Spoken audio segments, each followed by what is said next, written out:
Bom dia, pessoal. Tudo bem? Vou começar aqui com alguns, recadinhos, algumas observações antes da gente seguir para o webinar em si, enquanto a gente aguarda também o restante do pessoal entrar no webinar. Então, para quem ainda não me conhece, eu sou a Natália, sou responsável pelo marketing aqui da Enterprise.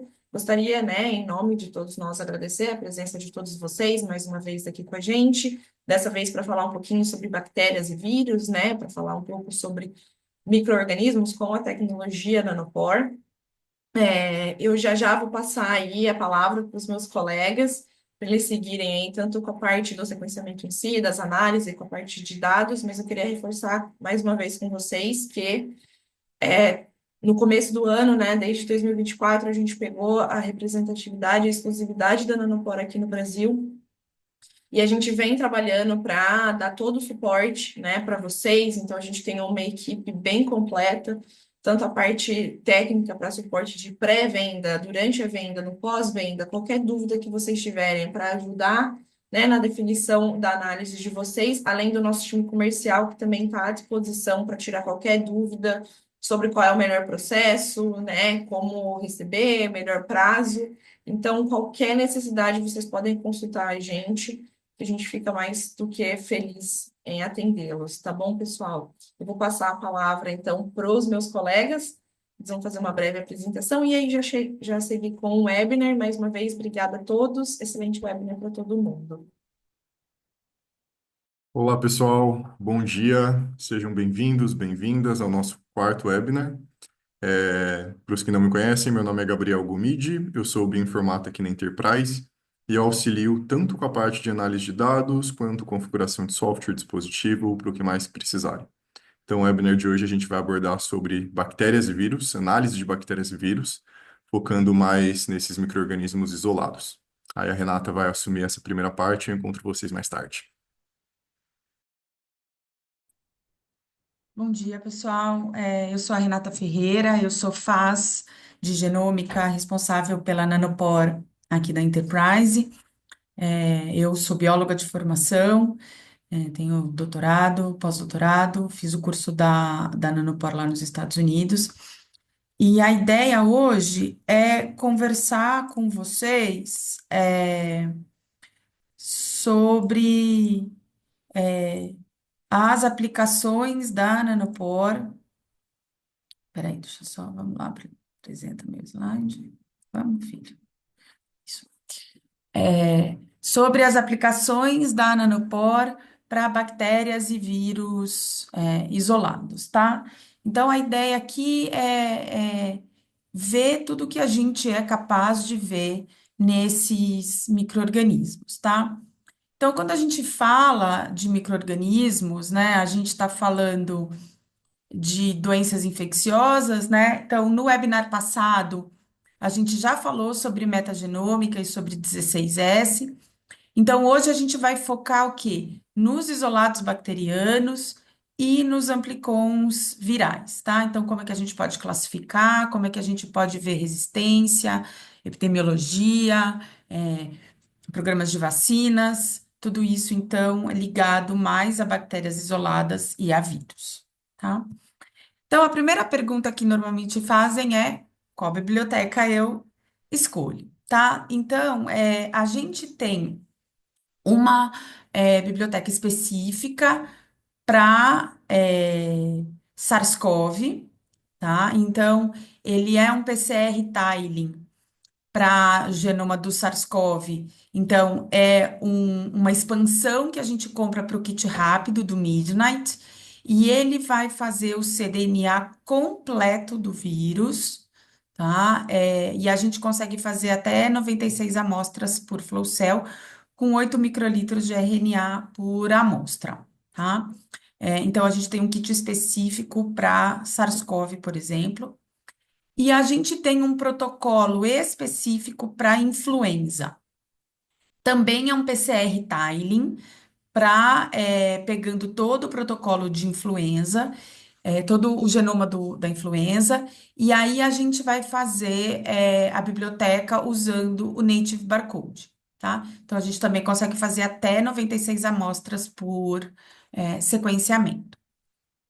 Quando a gente já vai para a parte de bactérias, a gente pode usar a bactéria isolada, o micro-organismo isolado, a gente pode querer ver plasmídio ou um plasmídio que a gente construiu e quer verificar se essa construção está correta, ou fazer um alvo, um amplicon específico, seja o 16S mesmo, sem ser o kit de 16S específico, que a gente viu no webinar passado, ou qualquer outro amplicon que essa bactéria é, tenha e que seja de interesse de vocês, tá? Então, genomas bacterianos, que são genomas circulares, né, em sua grande maioria, vão muito bem com o kit rápido. Tá? Então, o que a gente recomenda para genomas bacterianos e para plasmídios é o kit rápido, seja o de 24, seja o de 96, tá? O que que vai determinar isso? Vai determinar o equipamento que vocês estão usando, né? Então, por exemplo, se vocês estão usando um Minion, vocês podem colocar até 24 amostras de um isolado bacteriano. Mas se vocês estiverem colocando o Promethean, vocês conseguem dobrar, por exemplo, essa quantidade de amostras, né? E plasmídio, como é pequeno, com 96 amostras no Minion, vocês também já conseguem sequenciar. Então, é uma coisa que fica bastante custo-efetiva. A mesma coisa é o Amplicon. Se vocês recordam, o kit rápido para ser usado em Amplicon, ele pede que o Amplicon tenha de 500 pares de base a 5.000 pares de base. Então, se você estiver trabalhando com um Amplicon bacteriano que esteja nessa faixa de tamanho, vocês conseguem usar o kit rápido. Se não, nesse caso, a gente recomenda o kit de ligação, o Native Barcode, para 96 amostras. Bom? E quanto de dado eu preciso para esses sequenciamentos, tá? Lembrando sempre que essa quantidade de dado ela pode variar dependendo da pergunta biológica. Quantas vezes você vai obter vai depender da flow cell que você está usando, mas de maneira geral a gente pode levar esses valores que estão nesse quadrinho azulzinho como parâmetro, tá? Então, a gente pode fazer a montagem e anotação do genoma isolado. A gente precisa de mais ou menos 50 vezes de cobertura. Se a gente vai sorotipar salmonela 10 vezes, né? Para tipar as cepas de influenza 30 vezes. Para fazer montagem de plasmídio de novo também 30. E aí, se você quiser detectar metilação em genomas bacterianos, você pode trabalhar na faixa de 10 vezes de cobertura, tá bom? É, então, de novo, a quantidade de dados que você vai precisar para atingir essas coberturas vai depender do tamanho desse genoma e da flow cell que você está usando, tá? Então, agora a ideia é trazer um pouco para vocês a visão geral do sequenciamento de nanoporos para microbiologia, né? Então, a gente acessa o dado em tempo real, a gente consegue ter leituras longas e precisas, então, a gente consegue determinar o que é genoma bacteriano e o que é plasmídio, né? E como a gente são genomas pequenos e a gente consegue multiplexar vários genomas por flow cell, isso acaba ficando custo efetivo para a grande maioria dos laboratórios, tá? E o tempo de resposta também acaba ficando mais curto em relação a outros tipos de sequenciamento, tá? Então, ó, esse aqui é um exemplo de montagem de genoma bacteriano e plasmidial, tá? Ligado a genes de resistência, tá? Então, a gente consegue fazer o genoma bacteriano completo, porque a gente consegue sequenciar fragmentos maiores, então a gente consegue resolver o cromossomo bacteriano e o cromossomo e o plasmídio de maneira independente, tá? A gente consegue localizar esses genes de resistência, que podem estar tanto no cromossomo quanto no plasmídio, tá? E como muitos desses genes têm sequências ricas em repetições, você sequenciar fragmentos maiores vão ajudar a estabelecer essas características desses genes de resistência e dessas variantes estruturais que possam existir, tá? Então, a gente vai conseguir determinar o que que é gene de plasmídio, o que que é gene de cromossomo, ver se esse plasmídio está sendo transmitido por transferência lateral para outras bactérias e direcionar possíveis intervenções, tá? E ver mecanismos de resistência microbiana. Então, a gente tem uma grande vantagem em relação a outras tecnologias por causa disso. Tá? Então, a gente consegue também medir metilação desse DNA bacteriano, tá? Os DNAs bacterianos, os genomas bacterianos, eles têm diversos tipos de metilação, não só a 5-MC, a gente tem a metil 6A, a 4-metilcitosina. Então, a gente tem novos base callers treinados para melhorar essa, né, olhar esse tipo de metilação e esse padrão de metilação em amostras de micro-organismos, em amostras bacterianas isoladas, tá? É, então, você está, de novo, né, como a gente sempre comenta, fazendo dois sequenciamentos em um. Você vai ter tanto o dado de SNPs, os genes de resistência, mas também você vai ter acesso à parte de epigenética com um sequenciamento só. Tá? Então, só para vocês terem uma ideia, em termos de qualidade desse sequenciamento, né? Como a gente também já comentou, né, nos webinars anteriores, né, a qualidade do sequenciamento da Nanopore agora está melhor, está igual ou melhor ao sequenciamento de short reads, tá?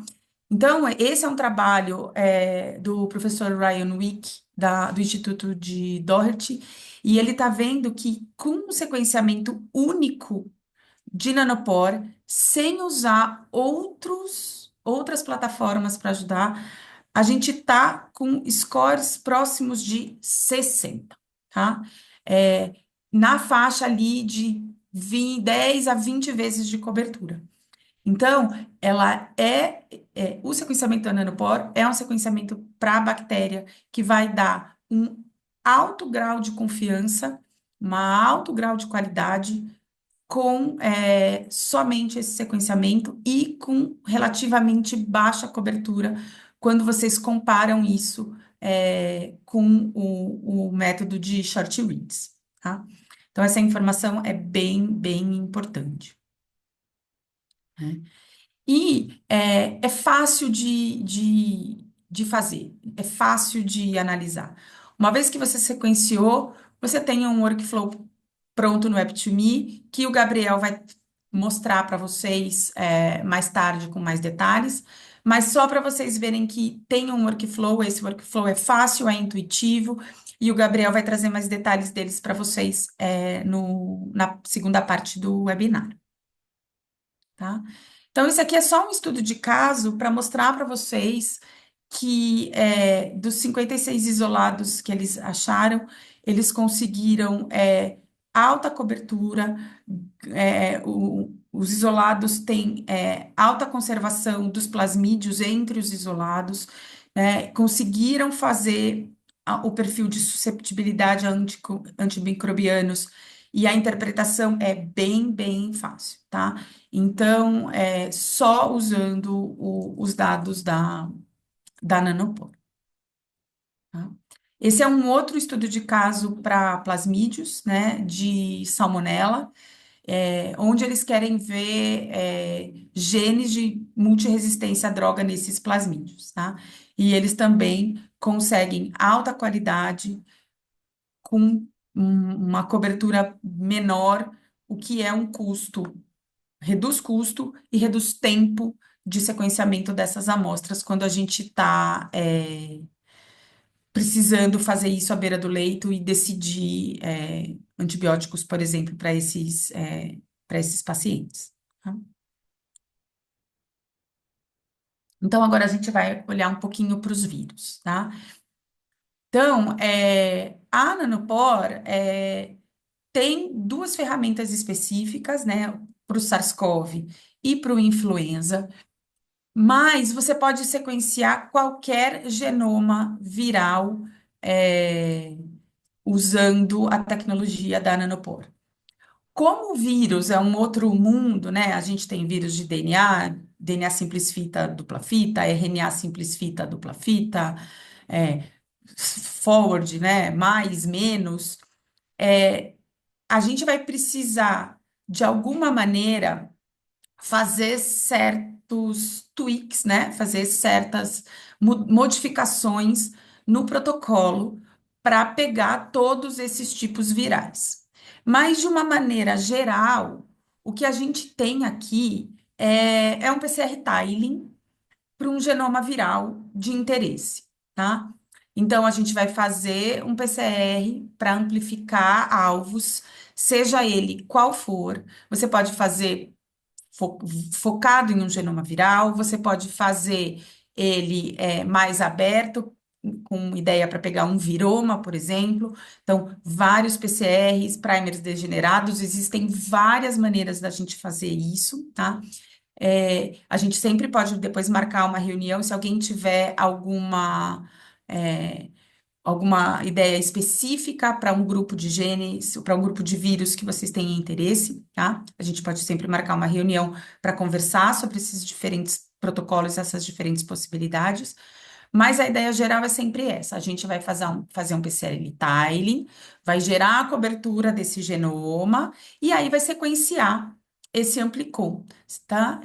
Então, vai fazer esses amplicões que vão se agrupar no genoma viral e fazer o sequenciamento desses amplicons e depois uma posterior montagem, tá? É, então, a gente tem o quê? A gente tem uma possível amostra positiva para vírus, por exemplo. A gente vai fazer um PCR tiling usando dois pools de primer, um pool A e um pool B. Depois que você tem isso, né? Normalmente esses pools têm um overlapping para facilitar essa montagem depois. Aí a gente vai fazer uma biblioteca com barcode, vai sequenciar e vai analisar o dado, tá? A maioria desses protocolos que tem na literatura acabam usando o kit rápido para fazer esse sequenciamento, tá? Então a gente tem um pool A e um pool B, amplifica, faz a biblioteca usando um kit de barcode, sequencia, e aí depois vai fazer a análise desses amplicons, tá? Então, esse aqui é um trabalho que mostra o sequenciamento, então, para formas recombinantes do HIV, tá? Então, eles fizeram exatamente essa estratégia. Tem dois pools de primer, um pool A, um pool B, né? Faz o cDNA com um overlap, tá? E aí prepara o RT com esse par de primers, né? Com esses nestes PCR. Aí, uma vez que você tem o cDNA, você amplifica, sequencia e olha para o resultado, tá? Então, para fazer monitoramento epidemiológico dos tipos de HIV que estão circulantes, dos tipos de HIV1 que estão circulantes, isso é uma estratégia que está começando a ser largamente utilizada. Uma outra possibilidade e um outro trabalho foi olhar variantes de SARS-CoV em água residual, seja esgoto, seja qualquer água residual que tenha, tá? Então, é a mesma coisa, né? É um PCR tiling. Para esse específico, a gente tem o kit do SARS-CoV para que é o Midnight, para amplificar o SARS-CoV todo, tá? E aí a gente consegue detectar, então, genomas de SARS-CoV em cerca de 3 dias, tá? Então tem um turnaround rápido para detecção desse vírus, tá bom? E aí, só mostrar, então, também o sequenciamento da influenza, né? Então, influenza, que é o vírus da gripe, né? Ela é um vírus que está circulante, ele é endêmico, né? A gente tem sazonalidades, então a gente precisa fazer uma vigilância epidemiológica para identificar que tipo de vírus influenza estão circulando na comunidade e, com isso, permitir o desenvolvimento das vacinas, né? Então, a vacina que a gente toma todo ano para gripe, ela é baseada, né, nesses vírus que estão circulando, né, os vírus de alta prevalência que estão circulando. Então, para isso, a gente precisa fazer um monitoramento, né? O, a Nanopore tem uma solução, então, muito boa para identificação, então, dos principais tipos de influenza A e B que são responsáveis por essa epidemia, né? Por causa do SARS-CoV, né, da epidemia de SARS-CoV que ficou todo mundo em casa, né? Então, 2020, 2021, a gente teve uma redução drástica né, da gripe, porque estava todo mundo em casa, infelizmente. Mas o vírus, então, voltou a circular e a gente precisa, então, olhar e fazer a vigilância desse vírus, tá? Então, qual que é o fluxo de trabalho? Então, a gente tem o Native Barcode Kit, a gente tem o- as enzimas da NEB que precisam ser adquiridas separadamente, né, para fazer o RT-PCR, né? Então, a gente vai sequenciar, segmentar, né, o genoma, sequenciar esse genoma, fazer uma extração de RNA, fazer o cDNA, colocar o Native Barcode, ligar o adapter e fazer o sequenciamento, tá? Para o SARS-CoV e para o influenza, existem protocolos já bem determinados pela Nanopore para o sequenciamento desses dois vírus. E a mesma coisa para as bactérias, a gente tem um workflow já pré-estabelecido no Web2Me para fazer a identificação dos variantes e a chamada dos variantes e dos subtipos desse vírus lá no Web2Me, tá? O Gabriel também vai falar um pouquinho a respeito dele na segunda parte do webinar. Tá?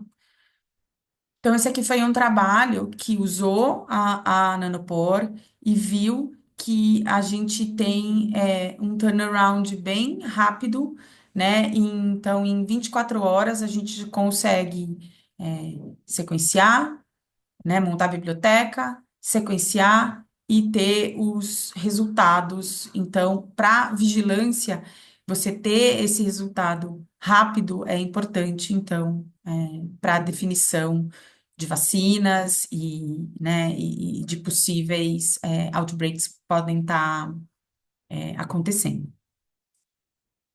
Tá bom? Então, da minha parte, era isso, eu fico depois disponível para perguntas, e o Gabriel agora vai conversar com vocês sobre a parte da análise. Isso. E pessoal, bom dia. Deixa eu compartilhar aqui. Joia. Então, bom dia a todos. No webinar de hoje a gente vai comentar um pouquinho mais sobre essa questão de análise de micro-organismos, mais voltado para bactérias e vírus especificamente. Então, só recapitulando, nos webinars anteriores a gente já comentou sobre uma introdução da parte de análise de dados, como funcionam os softwares, o MinKnow, que gerencia o sequenciamento, o Ep2Me, que acaba coordenando essa parte de análises, e comentamos sobre base calling, comentamos sobre algumas etapas iniciais de alinhamento e de monitoramento de controle de qualidade. E dentro dessas abordagens mais específicas do Ep2Me, a gente já falou sobre 5 workflows. 2 que são mais gerais, que é o de alinhamento e o de base calling, e 3 que foram que a gente abordou, que foi que a gente abordou no webinar passado, de Amplicon, o de metagenômica e o de 16S, mas que na verdade é metabarcoding, porque é para 16S, 18S, 28S e ITS, tá? Então a gente já falou sobre esses 5 workflows do Ep2Me, e hoje a gente vai falar sobre mais 5. Então, os workflows que a gente vai trabalhar hoje são o de isolados bacterianos e 4 workflows direcionados para doenças infecciosas, que são patógenos, tanto bacterianos quanto virais, que acabaram apresentando uma maior relevância clínica pública nesses últimos anos, que são o workflow de ARTIC para o COVID, para SARS-CoV-2, workflow Flu para influenza A e B, workflow TB-AMR para análise de resistência a antimicrobiano em tuberculose bacteriana, causada pelo Mycobacterium tuberculosis, e o último, que é o workflow MPX para monkeypox. Então, agora eu vou falar um pouquinho mais sobre esse primeiro workflow de isolados bacterianos, que seria o Bacterial Genomes. Antes de falar do workflow em si, só trazendo um contexto histórico que a Renata já comentou, mas reforçando aqui. Então, o que a gente tinha anteriormente com as tecnologias short read a respeito de classificação e análise de bactérias, por exemplo? Como o genoma bacteriano acaba tendo bastante repetição, usar somente short read dificulta um pouco a identificação e mesmo a montagem desse genoma. Não só por essa grande quantidade de repetições presente no genoma bacteriano, mas também pela dificuldade de conseguir isolar e identificar o DNA plasmidial, certo? Então, nos últimos anos, na última década, com o advento da tecnologia de long read, a gente acabou percebendo uma abordagem híbrida, que integrava tanto os short reads quanto os long reads para conseguir uma montagem boa e de qualidade do genoma, coisa que a gente não conseguia antes somente com as short reads. Dessa vez, não só a gente conseguiu uma montagem boa do DNA circular ali da bactéria, como também a gente conseguiu isolar e classificar o DNA plasmidial delas. O problema é que nessa abordagem a gente acabava dependendo de duas tecnologias, o que deixava o processo um pouco mais custoso.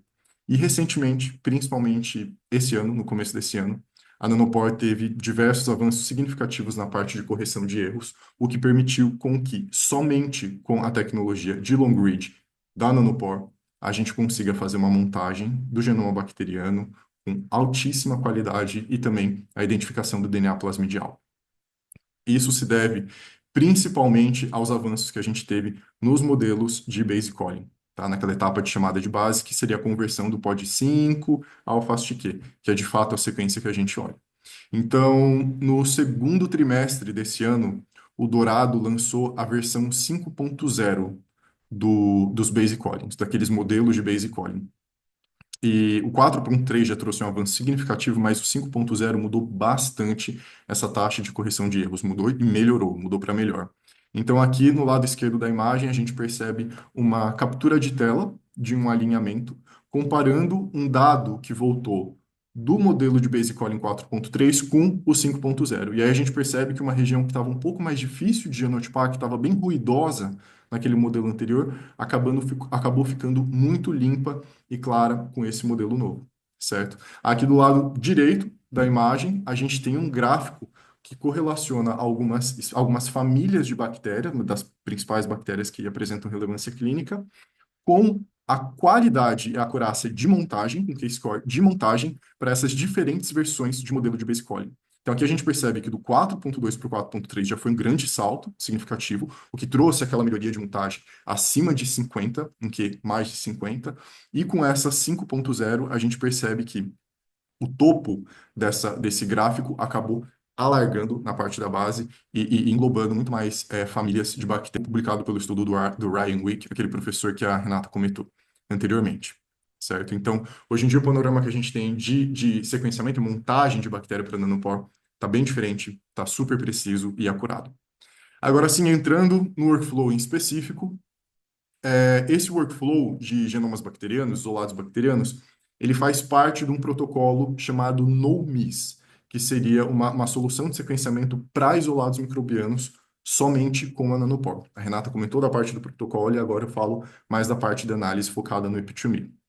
Então, esse workflow, ele usa como input o FASTQ ou o BAM, que foram gerados do sequenciamento pelo MinKnow, e caso você queira, você também pode fornecer um arquivo de referência, que ele não é obrigatório, mas é opcional, e que, caso fornecido, ele vai disparar uma segunda via de análise desse workflow, trazendo informações complementares, caso tenha disparado somente a parte, digamos assim, o padrão do workflow em si.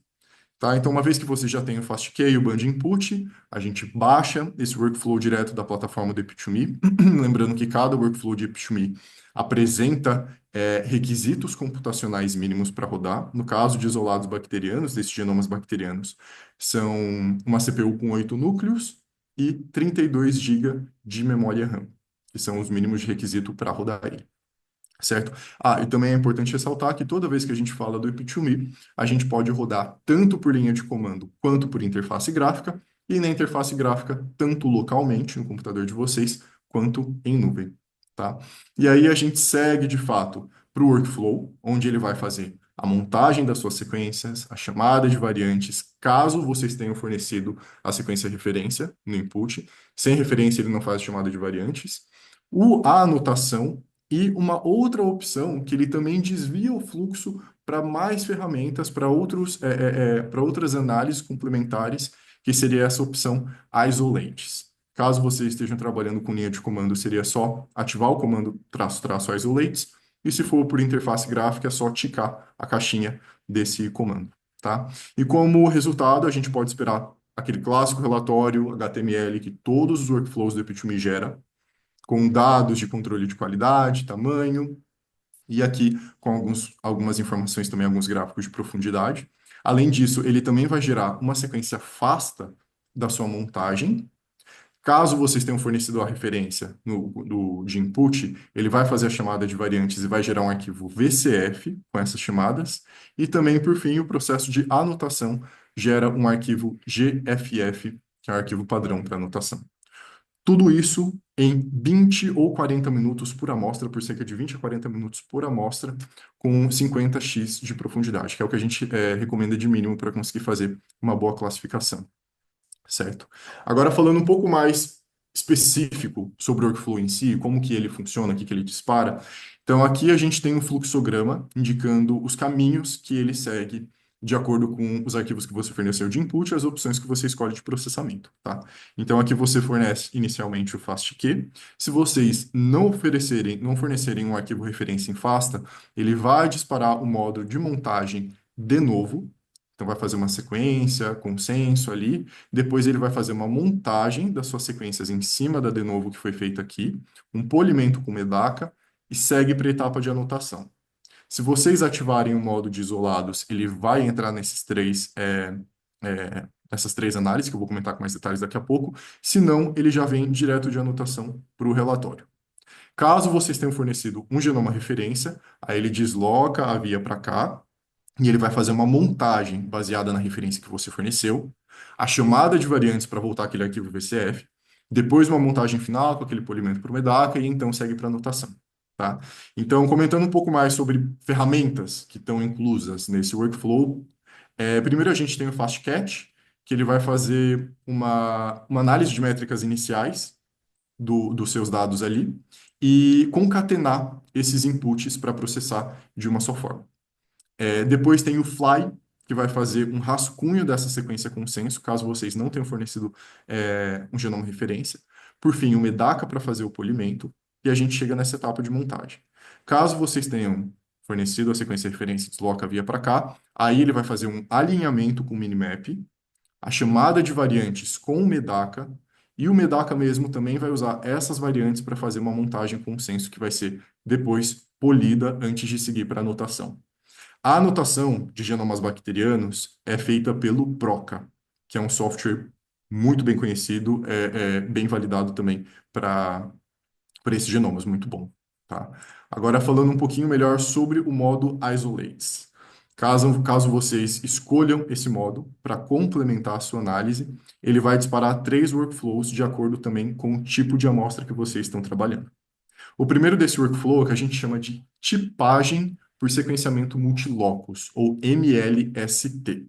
No que consiste? Ele vai consultar um banco de dados chamado PubMLST, onde ele avalia de 6 a 7 genes que são constitutivos na maioria das espécies bacterianas, tá? Genes que estão ali sempre expressos, genes que apresentam uma sequência muito conservada, mas que mesmo extremamente conservados, eles apresentam pequenas variações entre si, sendo que essas variações acabam sendo características e típicas de cada espécie.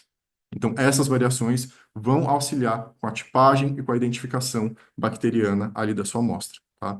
E esse PubMLST, ele funciona para aproximadamente o banco de dados contém cerca de 135 espécies, informações de identificação dessas espécies, tá?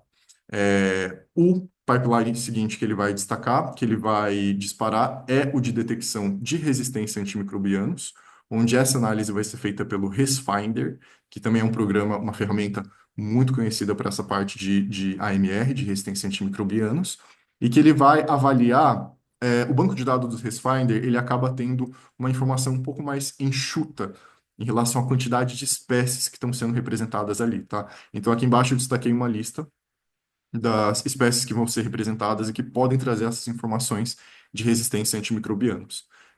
Essas espécies são, de modo geral, as mais relevantes do ponto de vista clínico e patogênico, mas várias outras também podem ser feitas caso vocês escolham disparar o ResFinder à parte, tá? E se vocês estiverem trabalhando com salmonela, a ferramenta SecSero2 vai fazer a sorotipagem e vai trazer as informações da sua espécie, tá? E esse é o workflow de isolados bacterianos. Agora, partindo para os seguintes, a gente tem os workflows de doenças infecciosas, tanto virais quanto bacterianas, que são aquelas que eu comentei anteriormente. SARS-CoV-2 de COVID, que é o ARCTIC, o de gripe para influenza, o de tuberculose para o TB-AMR e de monkeypox no final, certo? No caso desse de SARS-CoV, esse pipeline de análise ele foi baseado no ARCTIC. Foi um pipeline de análise muito utilizado durante a pandemia e desenvolvido anteriormente. Esse pipeline também foi muito utilizado pelo grupo da professora Esther Sabino, que fez um trabalho incrível durante a pandemia de vigilância epidemiológica, junto com a doutora Jaqueline Góes, doutora Ingra e, claro, com uma equipe enorme, que ajudaram a validar e a aplicar esse pipeline aqui na realidade do Brasil que a gente enfrentou durante a pandemia, certo? Então, ele foi incorporado pelo Epitome e agora ele já está redondinho, bonitinho, validado lá para a gente só carregar os arquivos e utilizar. Por isso que o nome dele é Arctic, tá?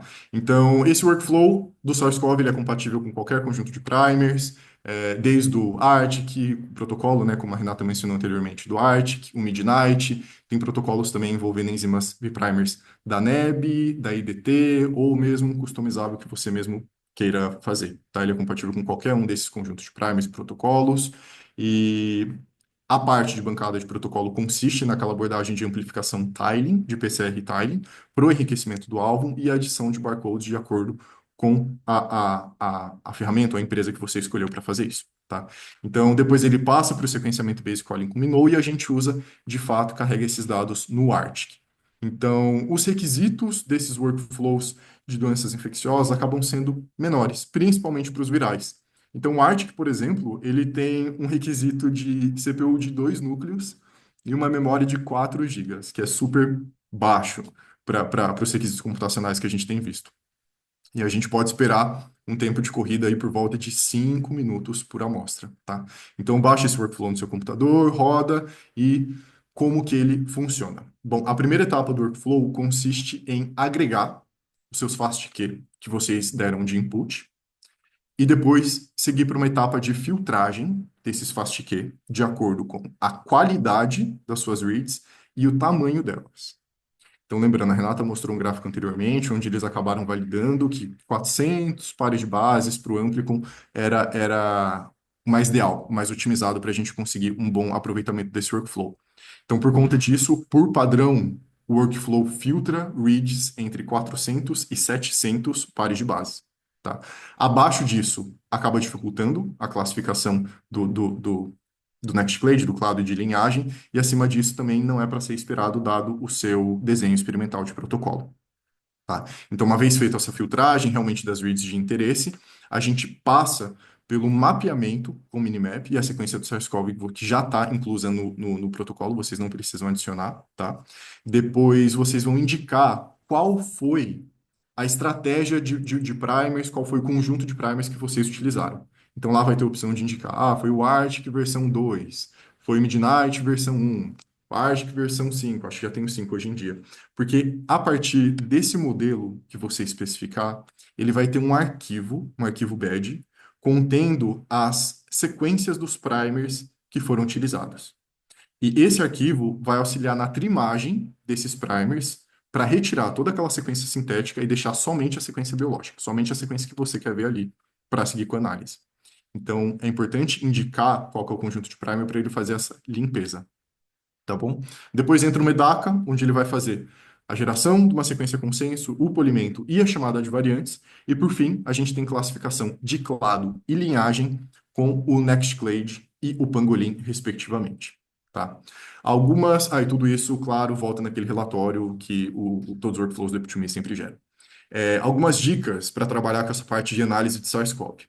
Primeiro, no protocolo, naqueles protocolos de Midnight, no protocolo da Nanopore, ele sempre tem alguns pontos de controle de qualidade, como se fossem checkpoints, que você consegue ter para avaliar a qualidade da sua amostra. Então, a gente recomenda sempre respeitar esse controle de qualidade, para dar uma conferida ali se está tudo certo, verificar o tamanho dos fragmentos, se possível, pode correr um gel só para checar se está ali dentro da faixa, porque, como eu falei, dado o desenho de Amplicon, a gente espera que ele esteja dentro daquela faixa, e se não tiver, ele não vai trazer uma análise boa. Idealmente, os fragmentos têm que estar entre aqueles 400 e 700 pares de base. A profundidade ótima que a gente acabou percebendo para o Nextclade e para o Pangolin é em torno de 200 vezes. Essa normalização já acontece automaticamente pelo workflow, mas pode indicar ali um rendimento de corrida que vocês esperam para atingir essa profundidade. E por fim, é sempre muito útil e uma boa prática avaliar o alinhamento das suas sequências contra um genoma de referência. Isso pode ser feito tanto usando o IGV desktop no computador de vocês, quanto a ferramenta de visualização que o próprio Epitome tem, que é a plataforma do IGV integrado ali naquele workflow, certo?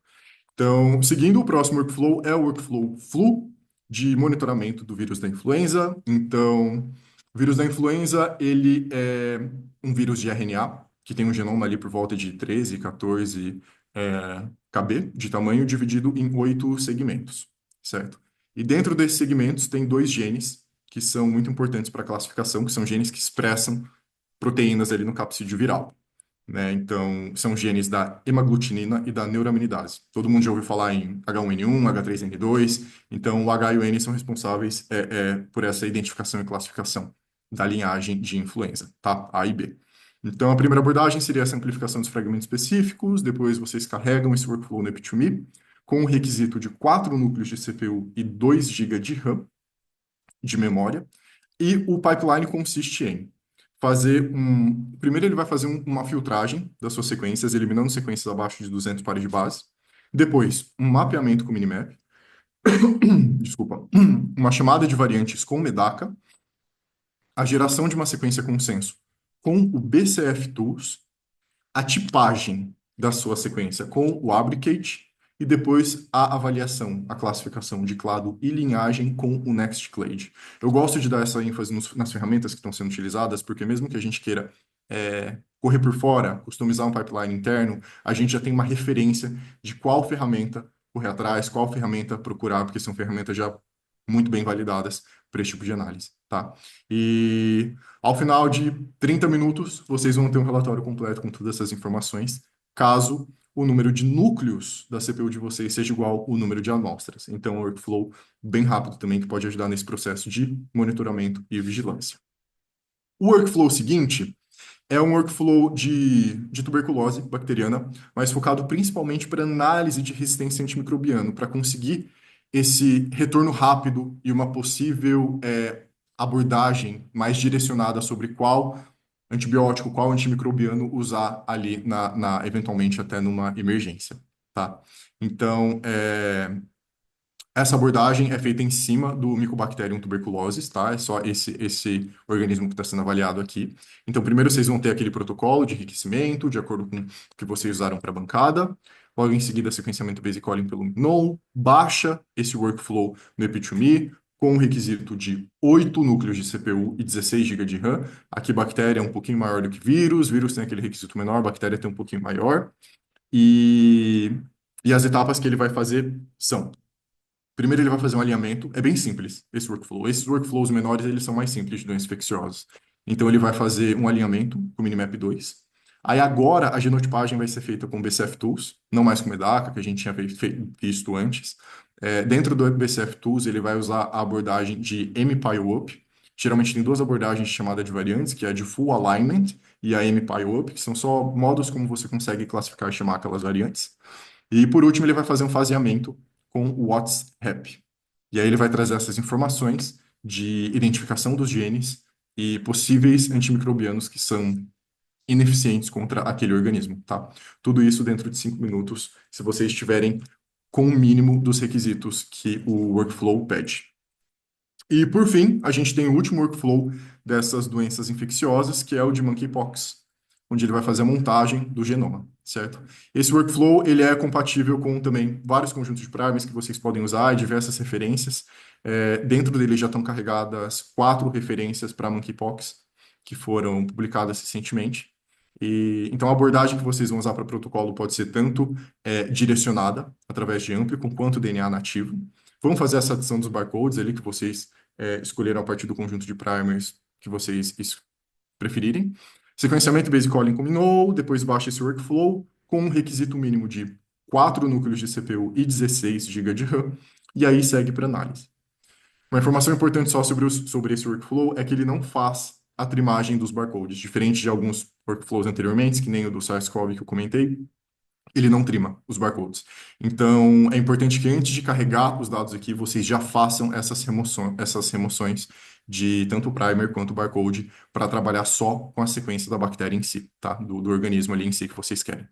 É, Depois, então, ele vai seguir com o mapeamento, com o Minimap 2, faz a chamada de variantes com o Medaka, depois ele faz uma montagem a partir de uma sequência rascunho consenso gerada pelo BCF Tools e depois a montagem de fato usando o Fly ou o Medaka. Na parte chamada de variantes do Medaka, ele vai filtrar somente variantes acima de 20x de profundidade, para estabelecer como se fosse um critério de qualidade ali, tá? E tudo isso volta na forma do relatório, naquele clássico relatório do AP2Me, certo? Bom, para hoje era isso que eu tinha, então, de falar dessa parte de bactérias e vírus que a gente tem, as soluções que a Nanopore oferece, e com isso a gente encerra a nossa série de webinars micro, né? Então, a parte de bactéria, de vírus, acabam sendo encerrando assim, e depois a gente vai retomar com de humanos e para o macro, tá? Com isso também, já dando um aviso, a gente vai encerrar os nossos webinars de 2024.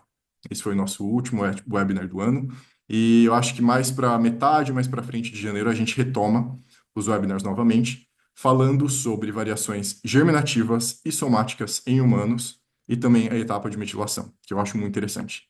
Então, muito obrigado, pessoal, pela participação hoje, pela participação de quem tem acompanhado a gente. E se eu não os vir mais, até o próximo ano.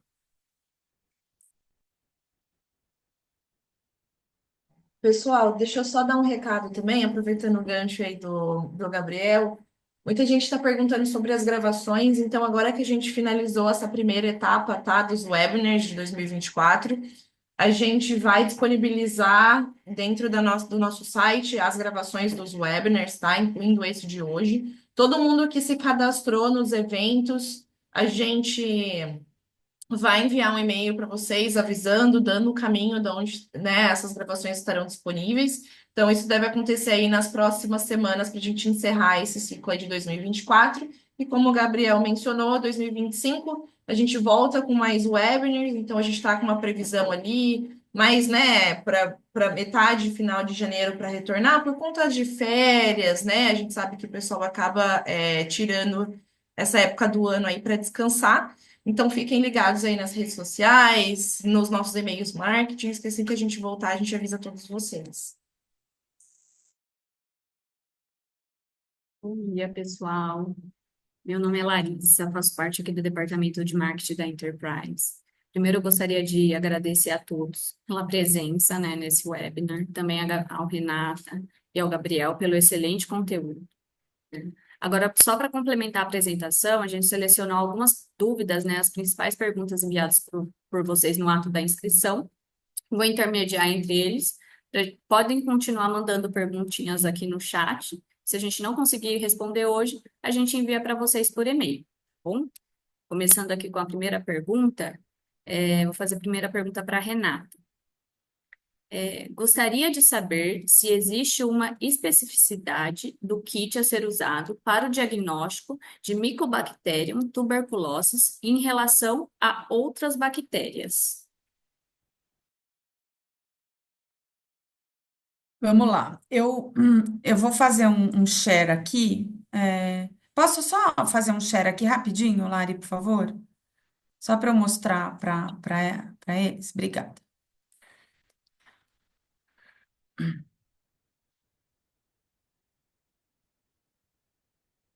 Cadê?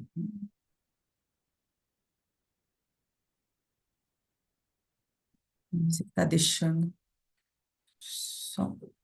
Eu vou te mostrar uma possibilidade que a gente tem, da própria Nanopor, a gente tem na comunidade, a gente está com uma página que está celebrando 10 anos de pesquisa de tuberculose, usando Nanopor. Então, eu quero só mostrar para vocês, tá? Então, ó, a gente tem essa página na comunidade, tá?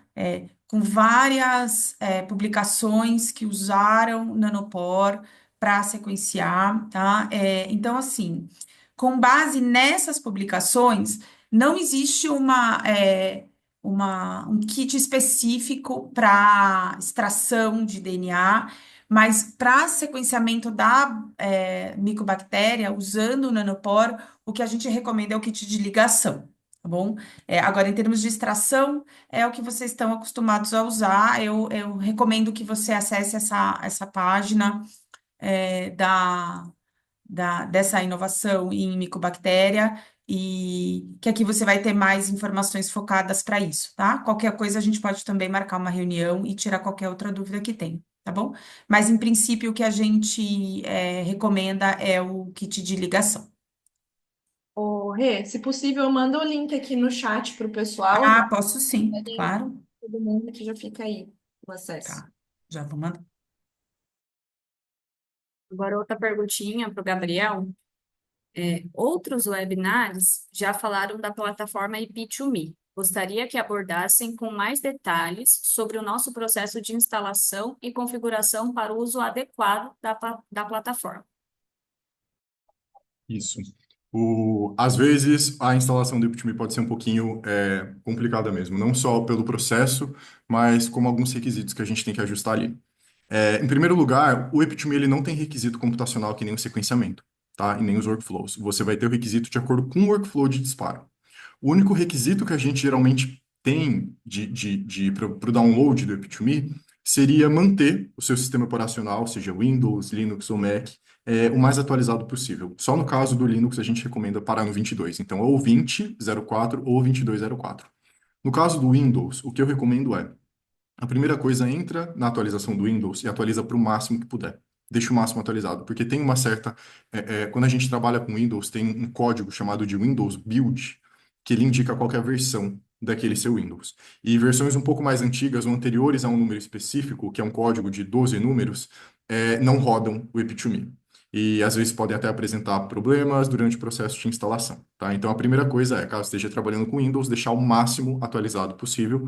Caso esteja trabalhando com Linux, Ubuntu 20 ou 22.04, e fazer um sudo full upgrade ou sudo update no shell do Linux, tá? Só destacando que tudo isso, vocês podem entrar em contato comigo, me mandem mensagem, a gente faz junto, faz esse processo de configuração caso você esteja tem algum problema. Dentro da configuração do IP2Me, tem duas ferramentas que são muito importantes para o uso dele. A primeira é chamada de Nextflow, que é uma linguagem de programação que vai integrar todos esses fluxos de análise. Então, algumas vezes eu já mencionei anteriormente que ele dispara tudo de forma paralela para conseguir ter esse tempo rápido de análise. E essa coordenação de disparo é feita pelo Nextflow, tá? Que é um desses ambientes. E o segundo é, caso vocês estejam trabalhando com Windows, ele vai precisar configurar um ambiente intermediário para ter uma maior compatibilidade das ferramentas Linux no Windows. Esse sistema, esse ambiente intermediário, ele chama WSL, ou Subsistema do Windows para Linux, tá? Subsistema de Linux para Windows, no caso, perdão. E isso, de modo geral, ele é feito automaticamente quando a gente está fazendo download e instalação. Então, se seguir aqueles passos de download e instalação, na maioria das vezes ele acontece de forma automática. Vocês vão ter que ficar carregando uma janelinha de setup ali, pedindo para fazer aquela configuração, reiniciar o computador uma ou duas vezes, e ele vai fazer tudo isso automaticamente. Mas reforçando, se tiver qualquer problema durante essa etapa de instalação, meu número está aqui em cima, podem mandar um WhatsApp, qualquer coisa que eu acompanho e a gente faz juntos. Legal, mais uma perguntinha então para a Renata. alguma recomendação para extração de bactérias gram-positivas?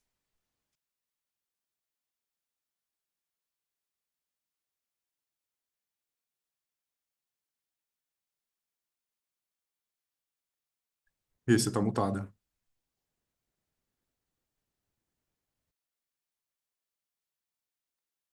Oi, Rê, você tá no mudo. Desculpa. Eu coloquei aqui no chat um link para a página da Nanopor, que tem algumas recomendações para extração de bactérias gram-positivas, tá?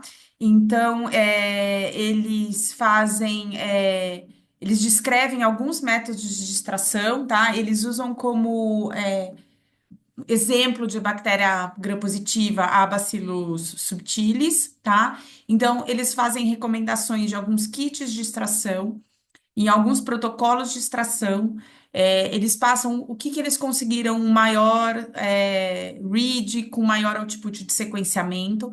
Então, tem opções para vocês olharem lá, tanto se for um kit para sangue, quanto se for um kit para célula gram-positiva, né, bactéria gram-positiva isolada. E aí também a performance a gente recomenda o kit de ligação, tá? Em maneira geral, o kit de ligação ele vai dar um maior output na quantidade de dados gerados. Então, se já é uma bactéria que é mais difícil de extrair e mais difícil de conseguir uma qualidade desse DNA, usar o kit de ligação vai aumentar o rendimento desse sequenciamento depois. Legal. Mais uma perguntinha, então, para o Gabriel. Rodei o workflow de isolados bacterianos no modo isolates e não tive nenhum resultado. O que pode ter acontecido? Certo? Quando a gente dispara esse modo isolates, ele vai entrar naqueles três parâmetros de análise, né? Naqueles três pipes de análise.